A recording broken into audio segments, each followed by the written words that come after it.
Alright, thanks for checking this video, and here is Sositech. So if you use GB WhatsApp, Yo WhatsApp, FM WhatsApp, go to your website and then update your WhatsApp, okay? And if you use the normal WhatsApp or the official WhatsApp, or if you use the WhatsApp business, any WhatsApp that you use, just update it, because if you update, this new feature comes along with the update. So if you don't update, you will not get this new feature that I'm going to talk about. So when you update your WhatsApp, then you open your WhatsApp, and then let me show you this. When you open your WhatsApp, just go to your status. When you go to your status, just click on your status, click on this, and then you will see that there is a new feature that has been added.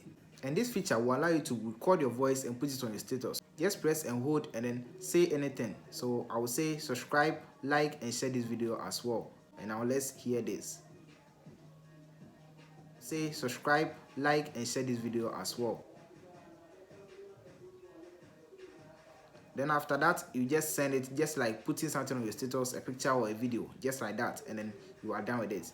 So this is the new feature that has been added to WhatsApp. Thanks for watching. See you again. Subscribe to the channel for more videos from here, and more videos will be coming up right here on this channel. Check on the screen for more videos from here.